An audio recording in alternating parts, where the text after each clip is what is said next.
Kia ora. There are seats at the front. Come to the front, please.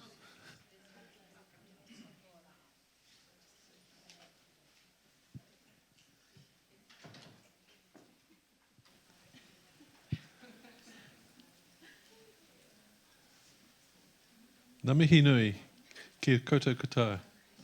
I'm Geoffrey Tompkins. I'm one of the trustees of WAI. Welcome you here today for what I hope is going to be very educational, especially for me.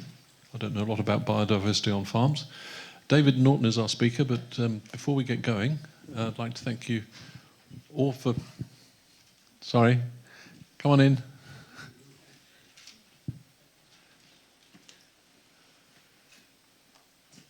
I'd like to thank you all for being here today. A few housekeeping rules. The other day I asked everyone to make sure their phones were on silent and then forgot to silent my own and got a call in the middle of a presentation, which wasn't very good. So please put your phones on silent. The housekeeping rules today. The emergency exits are well illustrated. If there's an earthquake, please wait here and then leave. If there's a fire, you can leave immediately.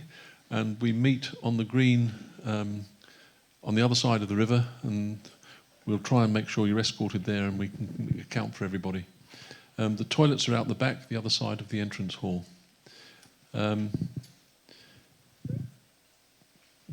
Questions, please, in this particular instance, if we could leave them to the end. David's allowed time for questions to be asked at the end. I don't think there's anything else. We're not using the Menti app, even though it's up there. We'll be taking questions from the floor, and I'll bring the microphone round. On that, I think that's the housekeeping duties done. David, over to you. Thank you very much.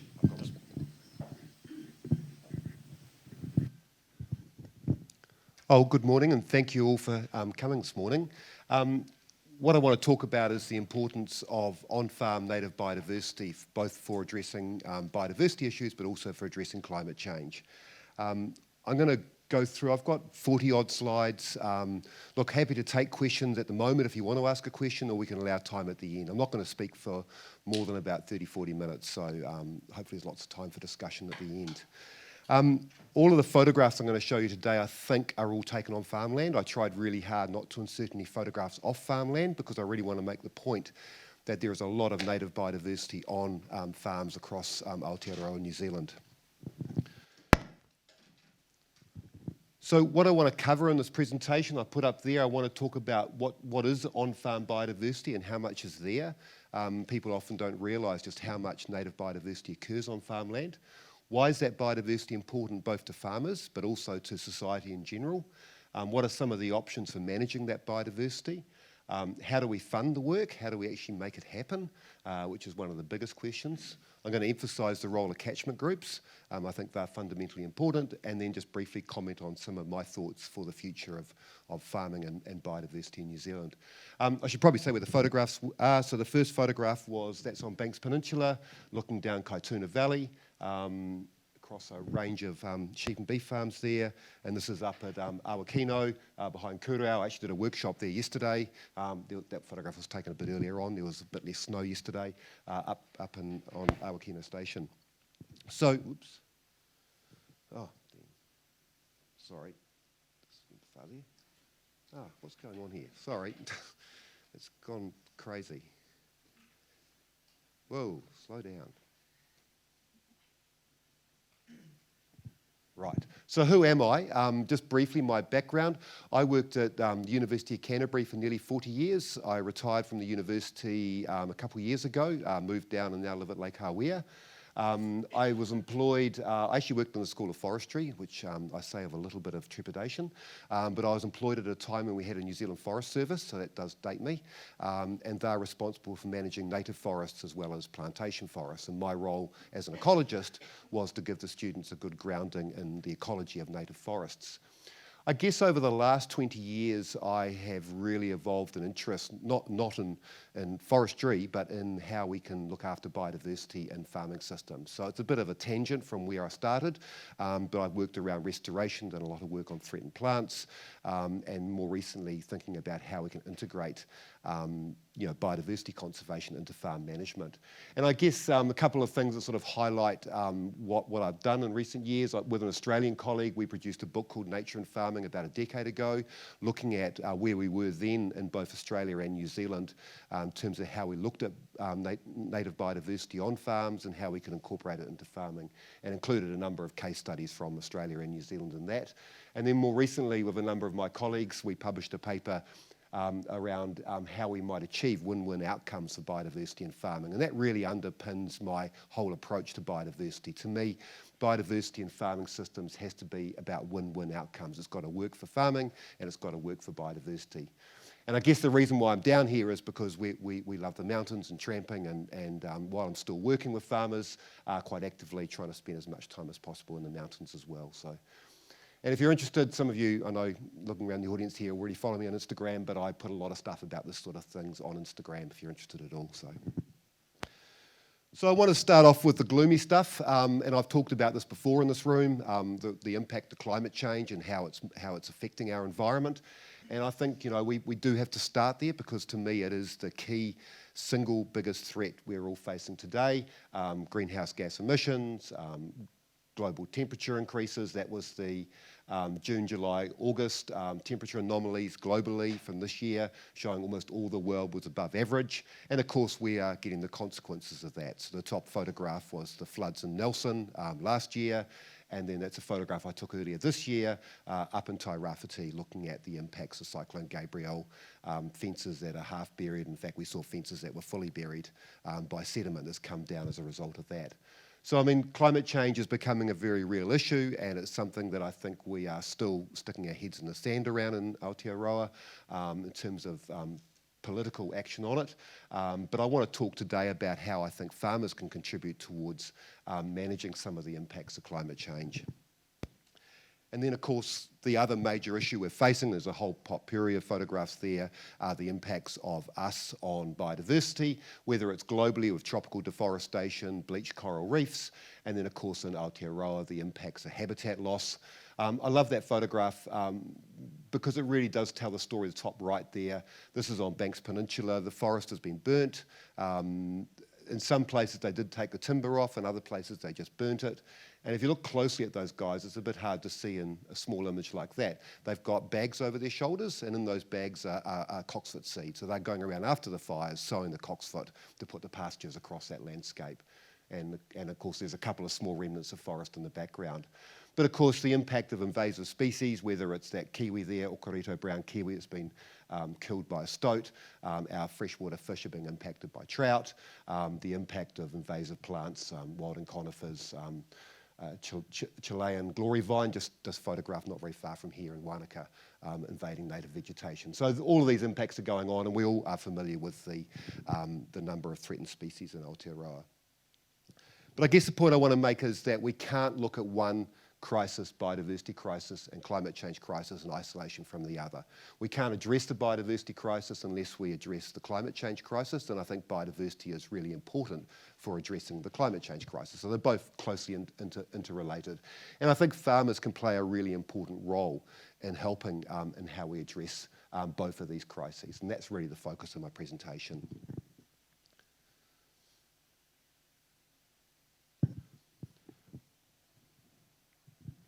So what I want to start off is talking about on-farm biodiversity and why it's important. This photo's up in Northland, some really nice, both regenerating and old-growth forest remnants scattered through a sheep and beef farming landscape. And this is, quite a common situation across much of New Zealand.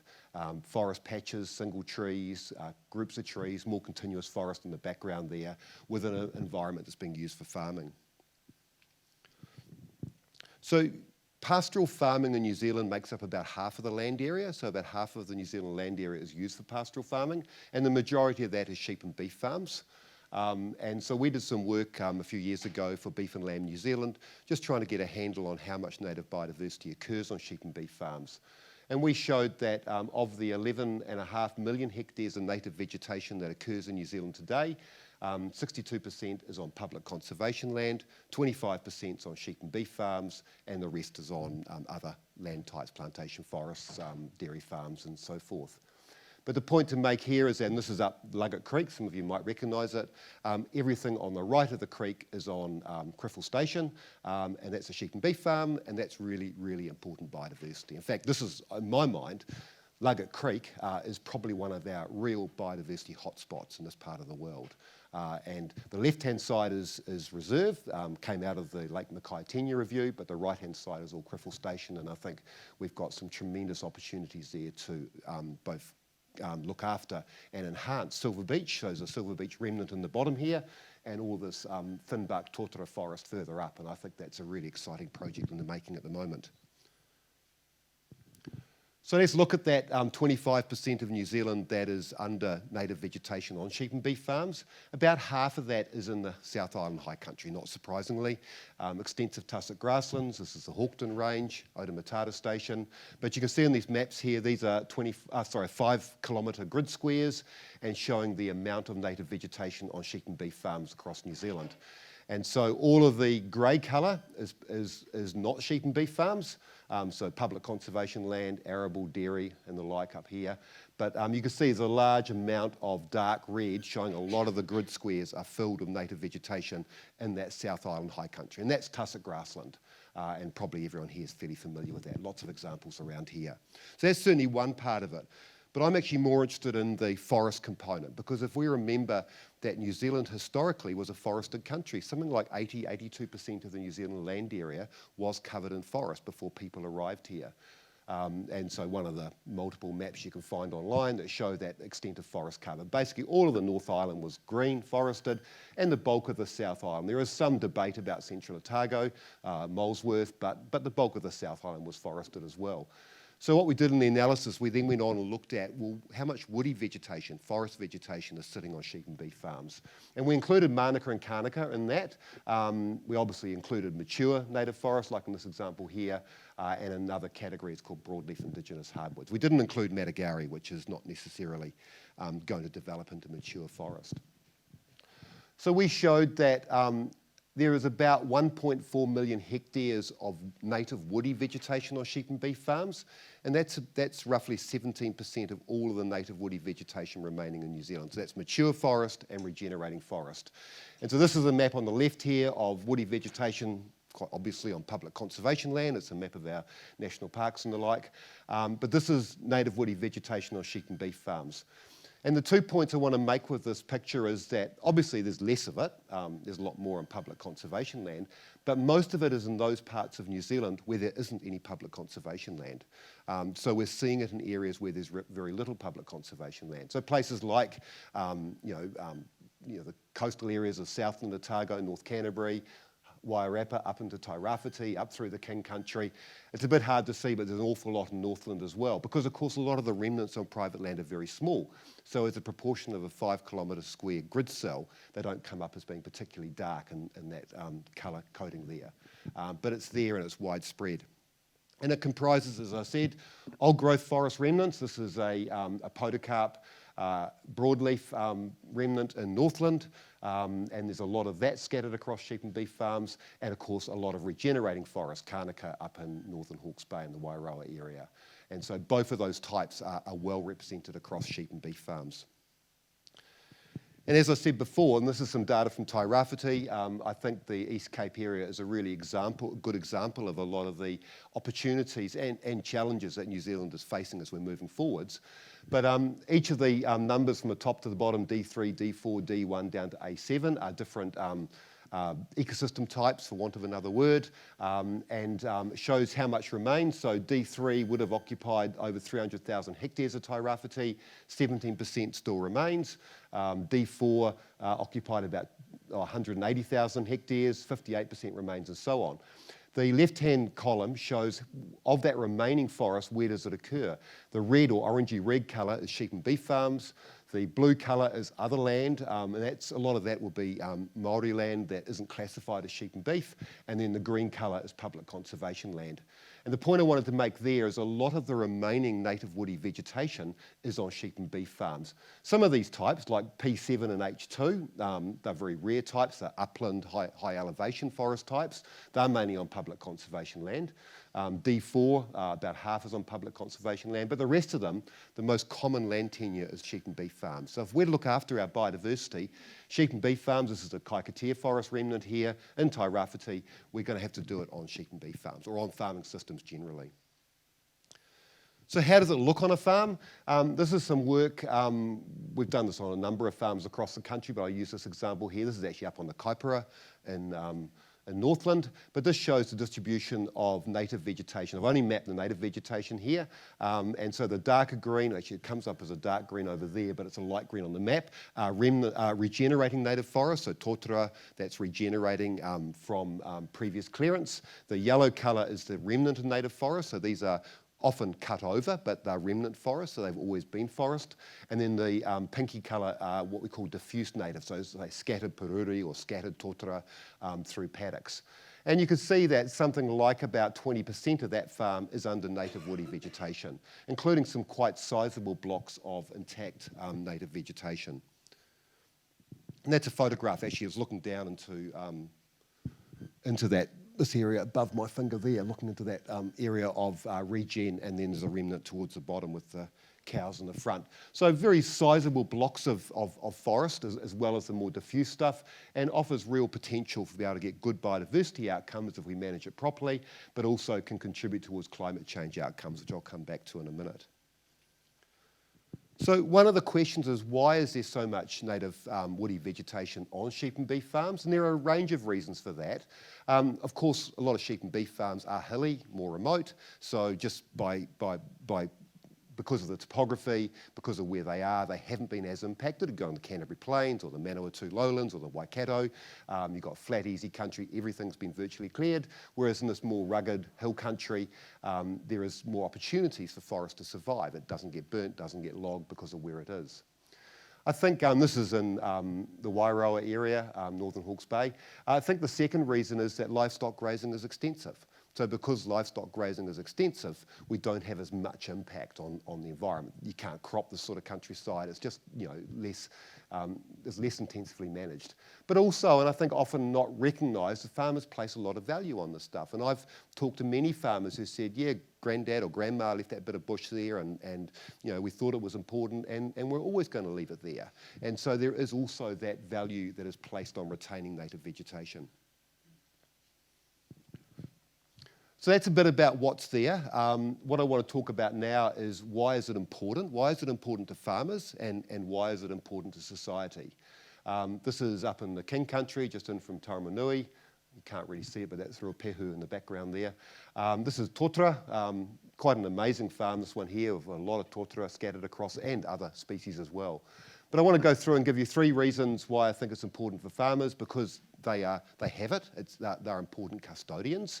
It provides a number of benefits to them, and of course there are regulatory reasons why it's important to them as well. But for society generally, I think this biodiversity, because we are talking about a large chunk of New Zealand, it's part of our natural heritage. It provides us with landscape resilience, it can sequester carbon, and it's going to become increasingly important for accessing markets. So just a few examples of these things. Where am I going? Right. And these are fairly random. The top left-hand photograph, Mackenzie Basin, the ewes have just been shorn. It's a howling nor'wester, and the red tussocks there are providing really important shelter for those ewes in that weather event. So native biodiversity provides shelter, whether it's Matagari or tussocks down in this part of the world, or whether it's Kānaka and tōtara elsewhere. In much the same way, this is a tōtara with some sheep underneath it in the shade. This is in Northland, sheltering in the sun. And we know that livestock that have access to shade perform better than livestock that don't have access to shade. It continues to amaze me that dairy farmers in particular have not figured out that shade is actually a desirable thing. You're better to have your livestock actually sitting down doing nothing, because they're actually happy, healthy livestock. Whereas livestock that are out there looking like they're feeding in the hot sun are actually doing really badly. So shade is really, really important. I mean, clearly Mānaka honey has become a really big issue or big benefit for farmers in this part of the world and elsewhere as well. In parts of New Zealand, particularly in Northland, there's quite a strong growing sustainable tōtara industry developed around regenerating tōtara forests on previously farmed sites that are managed under the Forest Act, which means they have to be managed as continuous cover forests, they have to exclude livestock, but there's a lot of work going on there to try and see if they can get an income out of them while also maintaining the biodiversity values. And of course, the indirect values, just the aesthetics of having native biodiversity on your farm. I talked at Awakino Station yesterday, and Jazz was saying how she loves being out in the garden and the kereru are feeding in the willows, and this photograph's taken elsewhere, but it's the same thing. I mean, a lot of farmers will be able to relate to the value of native biodiversity on their farms. And of course, for farmers, there is benefit from things like carbon. And if our native vegetation is well managed, then stands like these this is Kānaka again in Wairoa. If we can get away from this sort of situation here where it's badly grazed out, it's not going to go anywhere, and we can manage it properly and get a vigorously regenerating understory of tōtara and other species coming through, there's a tremendous benefit not only for biodiversity, but also in terms of carbon sequestration in those sorts of situations. So I think there's some real win-wins there. And I think the market is going to become an increasingly important driver of good environmental management in New Zealand. I think there are a number of farmers who are sticking their head in the sand on this one, but there are a number of other farmers who are really seeing this as an opportunity.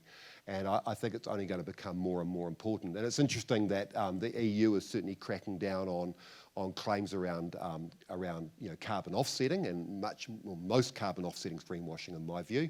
It's not genuine, but I can see that expanding out not just around carbon, but also coming into our more general environmental credentials. And look, we might have a World Trade Organization that's supposed to stop trade barriers, but we're going to have environmental trade barriers, and we're going to see more and more environmental trade barriers. So I think we have to be able to actually walk the talk, and I think biodiversity is going to be an important part of that as well.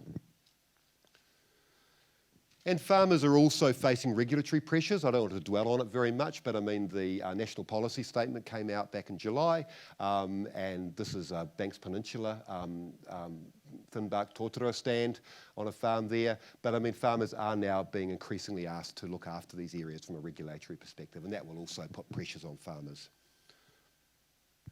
But I think all of those things also benefit society, and I think particularly the carbon one benefits society generally, but I think native forests on farms benefit society because they help provide clean water. This is on a farm up in Hawke's Bay I visited last week doing a catchment group talk there. And this is a beautiful stream coming out of this farm. It's a gorgeous little beach stand, and it's having that native forest there is really helping improve the quality of the water.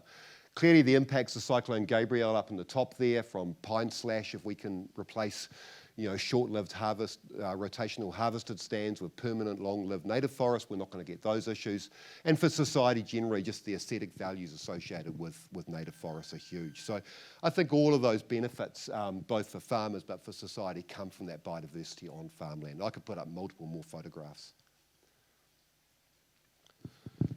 So what are the options for farmers to look after, or what are the options generally for farmers to look after biodiversity on their farm?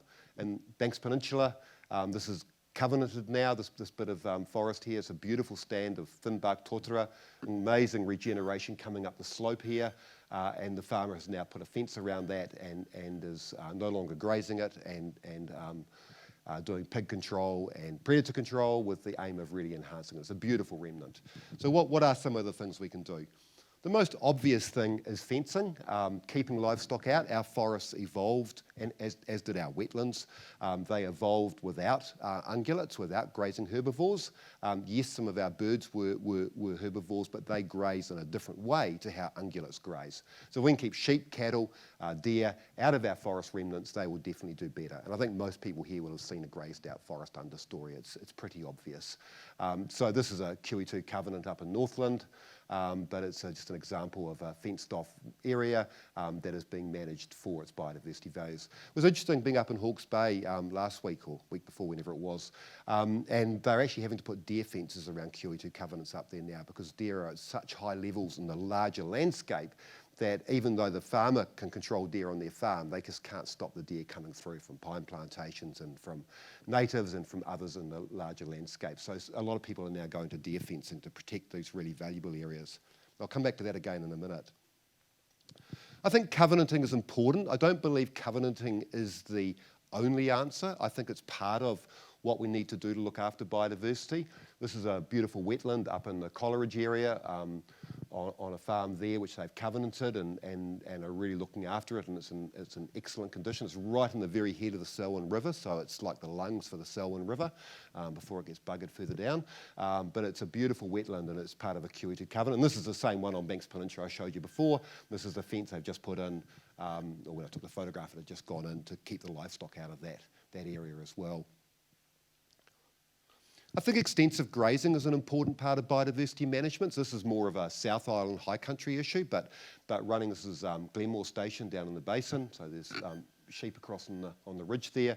But extensive grazing, controlled grazing at a level that helps, that doesn't impact the biodiversity, I think is an important part of how we manage these systems. And of course it provides an income stream to do other things in those areas, to control wildings, to do pest control and so forth. And I work with a number of high country farmers around Whakatipu, around this lake and up in the Mackenzie Basin, looking at the impacts of extensive grazing. We've got plots out and are documenting a lot of that. And you know, my feeling is as long as it's extensive, it's done for a short period of time, it's well managed, we sustain the biodiversity values, and as I said, there's an income stream that can be then spent on other things.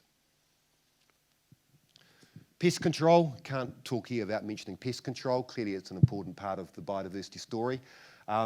Sam Gibson, some of you may have heard him speak. Sam the Trap Man, I'm very fortunate, he's a good friend of mine, but he's also, I just can't speak more highly of him, he's an incredible guy. But he runs this project called Eastern Fio Link, some of you might have heard of it, in the Waiweka catchment. It drains into the Bay of Plenty. The day we went there it was pouring down, so the photographs aren't very dramatic. But this is primarily farmland. There's a bit of conservation land further back, but most of the bush is farmland. And they are doing an active predator control program there, primarily targeting Fio. And that photograph Sam sent me the other day, it's a pair of Fio that are nesting on a farm pond. So they're not in the river, they're not in the bush, they're actually on a farm pond and they're nesting there. But Sam was also saying when we came there that the kiwi that are living up in here and have their nests and burrows up in here are coming out and feeding in the pasture during the day on the farm. And I think, you know, pest control is clearly an important part of what farmers can do and do. And this is a wonderful example of that collaboration between farmers, hunters, fishers, the government, a whole lot of agencies working together. Planting is also important. It's not the be-all and end-all. And I want to sing out Laura Watson's praises here. She chairs the Waimata catchment group up in Tairāwhiti. They got absolutely hammered by Cyclone Gabrielle. This is actually the Waimata River. That's their property on the right. And you can see a fence line there. You can see all the sediment. They had about, I don't know, 30, 40, 50 metres of restoration plantings there. They lost most of them when the cyclone came through. But despite that, she's out there. They've just fenced off 2 wetlands. This is one of them here up the back of the farm, and they're out planting again. So despite the impacts of Cyclone Gabrielle and the devastation that caused, they're still going on doing more of it. Clearly these riparian sites are going to be really problematic, but you know, I actually think this sort of thing here up in these wetlands in the head of the catchment is actually the best thing to do, because that's going to slow the water coming out of those catchments. And I guess this is sort of follows on, actually. This is another wetland. This is in Hawke's Bay last week. Again, another example of a farmer fencing off a wetland and planting it. And again, I think, you know, this sort of work's going to be really important, both for biodiversity and for climate change, providing that sort of resilience in our landscapes. I think it's important too that farmers monitor what they're doing. I think monitoring is really critical. I think understanding how your biodiversity is tracking on your farms. I'm a great advocate of photo points. This is one here, 2004-2021, just showing the expansion of shrubland. A deer exposure plot, I put a few of those in on different farms so that farmers can try and understand how deer are impacting their forest remnants. Taking eDNA samples here at Walter Peak, bird monitoring, you know, all of these things are important ways for farmers to understand what their biodiversity is doing as part of the work. And of course, and I won't go any more into this, I've talked about this in other talks I've given, but the role of farm planning, the role of actually having a documented plan that allows you to stage things through time. And of course that feeds into things like the Farm Assurance Program, which is again brings us back to that whole marketing story. We are increasingly having to show that we are actually doing what we're doing. So that's a bit about the sort of work that farmers are doing, and they're all examples of farms. What I wanted to do now is just highlight a couple of key issues that underpin that in my mind that we should be thinking about. This is up in Northland again, an amazing restoration project here on this farm, actually a really interesting power site up on the hill behind as well. I think the first thing I really want to emphasise is that, and I say this whenever I talk to farmers, it's great to do new planting, but it's much more important to look after what we've already got. So looking after remnants. Kaikatea forest on the right there, a beech forest that's badly grazed out by deer on the left here, both on farmland. And this Kaikatea forest was being used by stock until about a year before that photograph was taken. The farmers now fenced it off. But these are the link to the past. They're our direct links to the past. Even with, having had a history of cattle and sheep in here or deer in here, there'll still be fungi, there'll be invertebrates, there'll be all those things, worms, nematodes in the soil. And of course, these are the propagule sources to spread out in the future. Whoops. So I think looking after those things are really important. New forests are important. We need lots more new forests, but we also need to look after what we've got. There is a conundrum, maybe that's the wrong word. There is a tension between should we be doing planting, should we be doing plant pest control, weed control, should we be doing animal pest control? And I think the answer to that is it depends on where you are, what the issues are on your farm. But one of the other points I'll make the next slide is it all comes at a cost, and thinking very critically about what are the threats, what are the values on your farm, what are the threats to those values, and then doing the management that addresses those threats, I think is really important. Trying to do everything might be counterproductive in the short term because you might actually lose things along the way. So it might be that you do have opportunities to do planting, or you've got some really key weeds like the three I've illustrated there, banana, passion vine, old man's beard and wildings. Or maybe you do have a critical animal species where some predator control would be really, really important. I like showing photographs of dead cats. And acknowledging it comes at a cost. All of that mahi comes at a cost. The cost to do a restoration like this, costs a lot of money. I mean, the figures vary from $10,000 to $40,000 a hectare for planting, for example. It depends on what you do, how you do it, where you are, what your funding, what your labour availability is, and so forth. But it does come at a cost, and it's an ongoing cost. You can't do planting and walk away from it. You can't do predator control and walk away from it. You've got to keep doing it. You can't do wilding control and walk away from it, obviously. So acknowledging that as well, I think, is really important. So how do we fund biodiversity work on farms? How do we actually make it happen? These are working farms. People need to make a living off farms. I think a lot of urban people sort of misunderstand farms. I think because people are sitting on multi-million-dollar farms when they sell, then they've got deep pockets. Actually, most farms are asset-rich but cash flow poor. So we've got to find ways to fund this work. And I think there are a range of sources. It can come out of the farm business, and a lot of biodiversity funding does come out of the farm business. I think it should come from meat, wool, dairy companies. It should come from the tourism sector. Government grants, rates relief will play a role, and some form of biodiversity payments, carbon credits as well. So I like putting up the slide here because we talk a lot about the primary production industry, the meat processors, the dairy companies, merino company with regenerative wool, funding biodiversity work. But I think the tourism sector should also be funding biodiversity work. And I think they've got an important role to play in helping support this sort of work, because they're all, whether it's the meat producers or the tourism, they're all benefiting from our clean, green, lovely environment. And I want to just do a shout out to this particular project here. Sheep Inc. are an English clothing company. They source their wool from merino wool from a few farms in New Zealand, and they're funding this project in Lake Hawea Station, doing a restoration project there.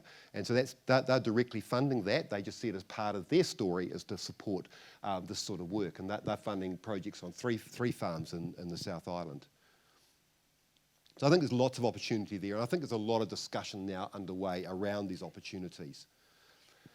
I have mixed feelings around the whole sort of biodiversity credit type of thing. Maybe I'll just jump back a bit. Clearly there are grants from councils, DOC, QE2. Carbon credits, that's all a bit in the state of flux at the moment, but I think it will be an important income stream for farmers.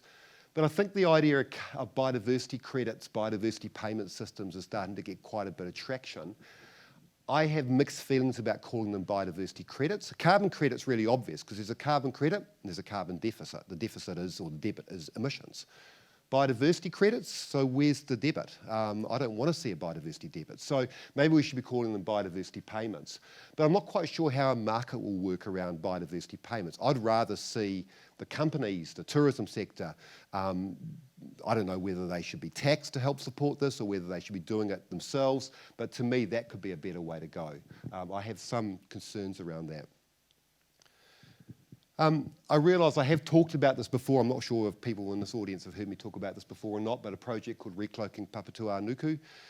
Pure Advantage is a group of philanthropic business leaders in New Zealand who have done a lot of interesting work around regenerative agriculture in the past, but more recently around native forestry and supporting more native forests. And we have put together this concept of a large-scale program of native forests, establishing new native forests in New Zealand, basically as a nature-based solution to addressing the climate crisis and improving landscape resilience and enhancing native biodiversity. And the basic idea is that we're going to be spending several billions of dollars on buying offshore carbon credits if government does meet its Paris agreements. Well, why not spend that money in New Zealand? Why not spend it on native forest in New Zealand to do all those obvious things: landscape resilience, sequester carbon, enhance biodiversity, local employment, and allow people to connect with the land. And it's going to be, if we can get it to work, and we're still developing it and pushing it, it's going to be an amazing collaboration with everybody, really. So we're talking about 2 million hectares initially, not just new plantings. Let's look after all those Kānaka stands. Let's get them moving towards more mature forest. Let's get up into the North Island where there's a lot of cut over what was old growth podocarp broadleaf forest, had all the rimu and totara and matai taken out of it. Let's get that regenerating again. Let's get all those moving forwards because they're going to be incredible for biodiversity, for carbon, for landscape resilience. And 2 million hectares in the shorter term, but then potentially up to 5 million hectares in the longer term. So we're talking about planting, natural reversion, that's Hinawai Reserve on Banks Peninsula, and then planting into Kānaka. This is totara being planted, which is one of my student research projects, but totara being planted into a Kānaka stand, trying to move it on. Let's enrich these kata. This would have been an amazing stand. This is up in Taramanui area, King Country, an amazing stand of rimu, totara, all the big podocarps, but it's been logged. You go in there and there's these massive big round stumps on the ground. Let's try and get that moving forwards back again and try and enhance those. But if we're going to make Recloaking Papatua Nuku work, we can't do it in isolation. Reforestation is not an excuse for not doing all the other things. We've got to reduce consumerism. You guys all know this. We've got to decarbonise. We've got to enhance the availability of renewables. We've got to transition farming to more regenerative approaches. And we've got to do all that addressing social inequalities. So I think reforestation and Recloaking Papatua Nuku is really important, but it shouldn't be used as an excuse for not doing those other things. It's got to be done together. So how can we do all this on farmland? I think catchment groups are really, really important. I have a lot of confidence that farmers working together with support from all the other partners in their catchments can actually achieve a lot. And I talk a lot, and this was up in Hawke's Bay a couple of weeks ago, I talk a lot with catchment groups, and I'm constantly amazed by the amount of interest, the amount of enthusiasm. They just need the support, the funding to get in behind, and I think we can see some marvellous things. Why catchment groups? For the very simple reason that the biodiversity, the kēraru in the photograph there, and the threats to that biodiversity, whether it's a weed or an ungulate, they move at landscape scales. You can't manage them at a farm scale. You've got to manage them at a landscape scale. And of course, we think about water, that of course also occurs at a landscape scale. So I think catchment groups are the logical way to manage these things. So look, I've been talking for a good 30 odd minutes now, so I think that's just about long enough, and I'm really happy to have some discussion and answer questions. So I've got some concluding thoughts though, because I think it's just give you some of my thinking about where to from here. This is up in northern Hawke's Bay, an incredible podocarp remnant on a sheep and beef farm. You've got those big, beautiful, big Rimu and Totara there in the background. But imagine if that came down and this whole gully head here was like that, not just the ridge crest. You know, it wouldn't have a major impact on the grazing opportunities. In fact, a lot of this country's eroding. I hate to think what it's like now after Cyclone Gabrielle. It will build landscape resilience, and it will really contribute to that farm and to all these other things. So 3 sort of take-home messages from me. I think we need diverse, multifunctional landscapes. We're not talking about replacing farming with forests, with native forests. We're talking about diverse landscapes in which native forests are well integrated. And it might be patches of native forest, it might be native trees used in shelter belts, but interwoven through those landscapes in which there is farming, there's horticulture, there are people living, all in the same place. And I think if we do that, if we look at our landscapes, trying to aim for these interwoven, multifunctional landscapes, then we'll get really good outcomes for climate change resilience, for biodiversity, and of course sequestering carbon. This is up in the King Country, and with some really nice blocks of native forest. There's more up to the left, scattered trees for shade, some restoration work in the stream here. You know, it's not perfect, but it's certainly heading in the right direction as a landscape. Sunflowers are a terrible image, but it's the best photograph I could find. I do think we need to rethink how we do a lot of our farming. I think we need more diverse pastures. Whether sunflowers need to be part of every pasture, I'm not so sure. But it makes the point. I think diverse pastures, and I think, you know, the whole word regenerative to me is not about sunflowers per se. It's actually about how we think about land. And to me, regenerative farming is thinking about the land in a holistic manner and thinking about the land, or thinking about management in an adaptive manner. So we're looking at what we're doing, we're saying, did that work or didn't it work? And then we're adapting and changing our management in response to that. Looking at the farm as a holistic unit with all those native values, the water values, everything else tied through it. I think diverse pastures are part of that, but they're not the only part of it. I think it's how we look at land. And I think we need to shift away from some of our current sort of views of land as just something that generates so many kilograms of milk solids to something that's actually about the land itself. And I guess my last, or second to last thought is, I think we actually need to start rethinking how we manage land in New Zealand. And I'm not talking about necessarily about what we do on the land, but how we actually look at the land. Because, as I said before, many of the issues we're facing are at larger scales in the farm, and many farms don't have the opportunities to do all of these things I've been talking about. So I've got no idea what's in this photograph here. This isn't a Wairarapa. That could be a farm on the flat there, and in fact, I know the flat farm is different to where I was standing because I was on a hill country farm here. There's a bit of bush in the background there. I mean, it may well be that the guy on the flat isn't in a position to do lots of native reforestation, but imagine if 4 or 5 farmers got together and worked together and re-looked at their whole farming landscape and said, well, how can we better use this landscape to generate income, to develop landscape resilience, to make it better for native biodiversity, and do all those things as maybe collective is the wrong word, but some sort of partnership. You know, I think we need to start thinking outside the box of how we actually manage land. And I guess the last photograph, and this is Sam Gibson again now in the Waiweka, I think we've got to have, because I think that Eastern Field Link project is a great example of all these groups working together, farmers and non-farmers, government and non-government, a Landcare Trust and DOCA in there, Māori and Pakeha, all of us working together for the better of the country. And I think if we can, you know, break down some of the barriers that are out there, we can work together, we can look at these things as landscapes that benefit all of us, I think we can get really good outcomes for biodiversity, really good outcomes for landscape resilience, for the communities that live in these landscapes, and of course contribute towards our climate change efforts. So thank you very much. This is a nice forest remnant on Banks Peninsula to finish off with. Thank you.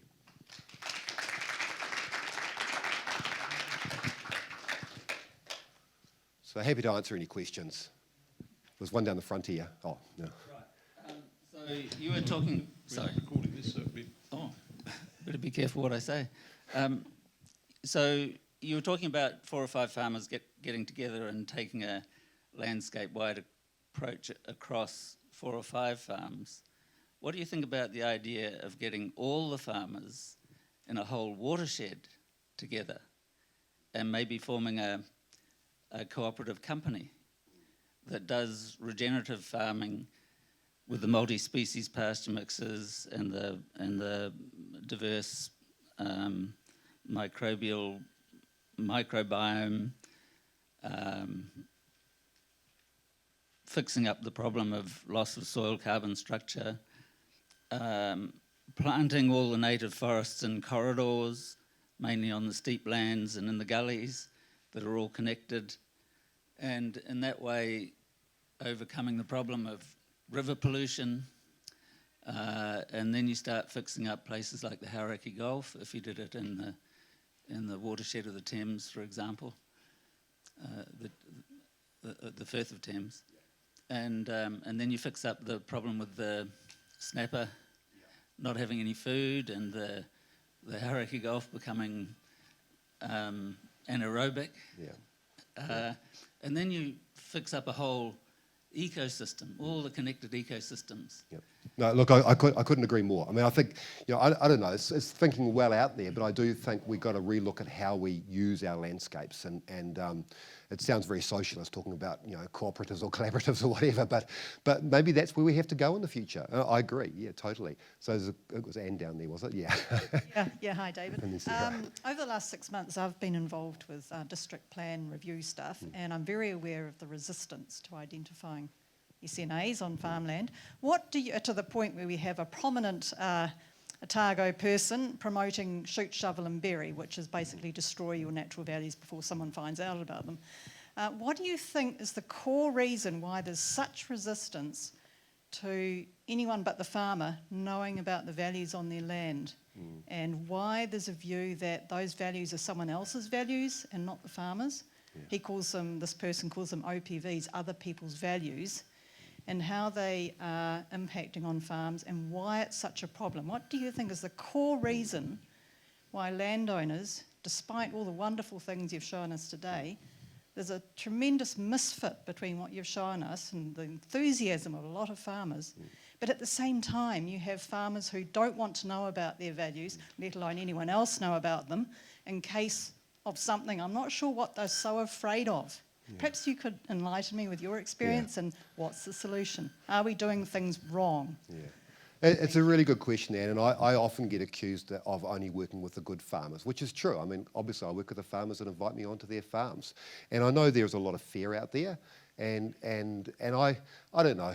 I'm a look at the bottle half full person rather than half empty. So there are a lot of farmers out there that whenever I talk to catchment groups that are really excited about their biodiversity, and I guess to me it's partly education, it's partly awareness, and maybe it's partly age and time. I don't have a simple answer, but I think, and I'm aware there are farmers like that, and I have met a few of them, but there are an awful lot of farmers out there who actually are really proud of what they've got and what they're doing and want to do a lot more. And I just think we've got to get out there and talk to farmers. I think farmers learn, the research has shown really clearly, farmers learn from each other. And so my sort of idea is the more farmers I talk to and others like me talk to, then the more they'll talk to their neighbours and it will gradually spread. But it will take time. And yeah, it's frustrating, and I understand what you're saying, and I don't have a simple answer to it, I'm sorry. But I'm trying to do my bit. Sarah. I'll just answer a little bit of that. Okay. I think it was very clear in the talk before with the sanctuary group, and I think Mandy Bell, who chairs WAI, the catchment group, it does go back to the cups of tea and forming relationships and collaborating together. So a lot of things have been coming from the top for the P&As and those sorts of things, and people do have property rights, and I think a lot of it is the approach that you have to these sort of things. And it's not that farmers don't want to protect the important things on their farms or whatever, it's just the whole approach. So the cups of tea, getting back to forming relationships with people as well, and that's how you get the transparency and farmers involved.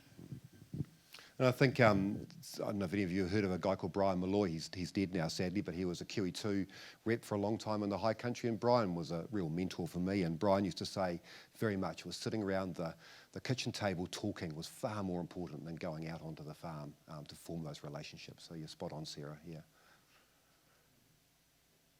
Kia ora, David. Thank you so much for sharing your knowledge. in the last slide, you mentioned about the collaboration, how you want to collaborate with different, kind of Maori, non-Maori kind of stuff like that, But have you got the, have these old farmers actually had a conversation with the building sector? Because there's a tension that, especially in the building sector, where I came from, and talks about how there's not many woods, not many actually trees to actually building enough houses kind of stuff. So there's a bit of tension between like not enough, like trees to actually building house, but also like how much the tree that we actually need to actually, plant to actually to restore. Yeah, so the question is there tension between how much native forest you could put onto a farm versus the other uses of the land? Yeah, no, there is, and I think it's really, as I said it before, we're not proposing that we convert all of New Zealand's farmland as native forest. I think it's trying to find value associated with that native forest, and that value might be direct value through carbon income or through Wānaka, or it might be indirect value through being able to sell our farm products offshore.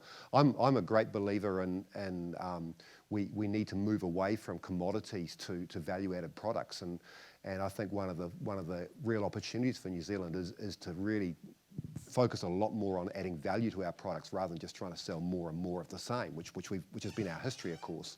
And if we can get that added value, then it becomes much more financially achievable to have less land being used for livestock and have more land and trees, and then trees become part of the whole marketing story.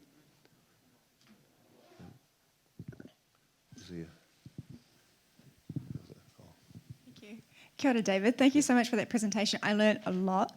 Now, I just want to disclose that I'm not a farmer, but I do have a few connections to some farmers. And one of the biggest worries they have, which you mentioned in your slide, is, as you mentioned, they're very asset-rich, cash-poor. A lot of their capital is invested into, infrastructure on the farm, right, to keep it going. But they are passionate about making some changes, but they don't know where they can find those funds. And at the end of the day, they do have whānau that they have to support and feed. So it's sort of a two-part question. My first part is, with the mahi that you're doing, are you gathering information of like supportive, like showing how if you make these investments, the financial return is worth it? Because I know, all of us in the room are passionate because we actually, we all care about the environment and sort of farmers, but sometimes at the end of the day, there is that financial part to it. And I think that can be a motivator for people who are sitting on the fence to see that it is worth it, is not only from an ecological perspective, but financially as well. Have you got some data around that? Yeah, we did a little bit of work 3 or 4 years ago now of ag research looking at the cost and the benefit of taking areas out of farms, putting them into native forests, and we were able to show, even with the figures back then, without a whole lot of additional income streams coming in, that it could actually be cost neutral, because often it's fencing off areas that are bad areas to farm or aren't worth farming anyway. So, but I'm an ecologist, not an economist, I don't know, but I'd love to see that done. I'd love to see somebody, because it's such a fastly evolving field at the moment, we don't know what sort of payments might be there, what sort of values, and even carbon credits are going through massive somersaults at the moment, but I think it'll be definitely worth doing. I feel like that would be really helpful, and I know you're busy enough as it is, but that would be really cool to actually have some sort of like supporting evidence for farmers. And I don't know whether you need to team up with an economist or something. Maybe there's someone in the room. There's work going on, I think, yeah. The other question I had is, have you got any specific examples of where you can find those grants, and who in the tourism sector are providing funding support to make these shifts on farms? Again, it's really rapidly evolving, so grants, every different council's got different grant structures, but I think in terms of the bigger money, I know Silver Fern Farms Alliance are both looking at setting up payment systems. It's all sort of just about to happen. It has been like that for a couple of years. I know I heard a conversation just in the last couple of days that there are some tourism groups in Queenstown are interested in maybe investing on farms in this area, but it's all just sort of on the cusp of taking off, I feel. I know I've said that for a couple of years now, but I do feel we're getting closer all the time. It's not a very good answer, I'm sorry. So we have time for just a couple more questions, literally. I have one here. This is just an ecology question, so no economics here. Oh, good. Just as far as I think you called it reversion forest, like basically reforesting back with, all the fungi and things. So if you've had farmland that's been cut, but say was native forest 50 years ago or 100 years ago, I mean, have you got a sort of cut-off line where you feel that there's still seed bank in there or something? Okay, so seed bank's really easy to answer. Native seeds have very short-lived seed banks in Aotearoa. So our trees, unlike, say, gorse and some of those other horrible things out there, our trees, and most of our native vegetation has very short-lived seed banks. But we do have marvellous seed dispersers. And I think the key is to get that regenerating forest in there. The fungi will come, the animal, the invertebrates will come, but the seed banks aren't there, unfortunately. They have to be dispersed in. And that's why we're talking about enrichment, going into these Kānaka stands or cut over old growth podocarp stands and actually just planting small numbers of later successional trees in to try and build up that component of the forest. One last question. Thanks, David. That was great. On the tourism thing, I actually came up from here, but I was living in the States for a long time, came back during COVID, and it's been massively disappointing to see there was so much talk about, we're going to fix tourism and all of that while we've got this great pause, and nothing really seems to have happened. And it seems like, a tax on incoming tourists that could go to this sort of thing would be a good idea. But my question's actually on recloaking papatuanuku, which sounds amazing. I've talked to Simon Miller quite a bit about it. And I'm guessing your answer is going to be it's too early to tell, but we've got a new government and they're obviously going to be key. Where do they sit on this, and are you talking with them about that initiative? No, great question. Yes, we are talking, or we, Pure Advantage, are talking, and I'm cautiously optimistic they'll be supportive. This might sound a little cynical, but I wonder for National it'll be a nice way, a relatively easy way for them to both address issues around sending money offshore for credits and doing something green. But I'd hate to see it happen and not address those other issues as well. I think that's my biggest fear, actually. I think National well, I like to think they'll like it. My biggest fear is that we're trying to forget about the emissions side of the equation, and that's really scary. Yeah, it's both. It's not one or the other. It's both. Good luck with it. Thanks. Thank you, David. It's been a great talk. Just before I get on to formally thanking you, just a couple of things. First of all, I think, David, you've been working quite closely with WAI Wānaka, who have been partly responsible for this talk. But they're also organising a soil health workshop today at 1 p.m. at a farm on Mangawera.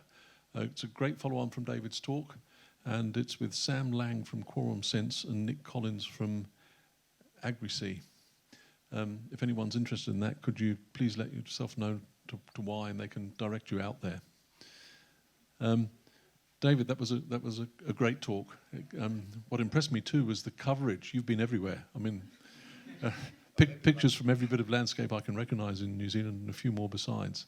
And you covered so many subjects. I mean, it's not just your obviously keen area of biodiversity on farms, but it's also the things that lead into it, and it's given us a lot of things for thought. I'd like to thank you very much for your talk, and I hope we have you back again at some stage to continue and go into a bit more detail. Thank you very much. Thanks for coming. Ladies and gentlemen, could you please go out the door on the left on your way out?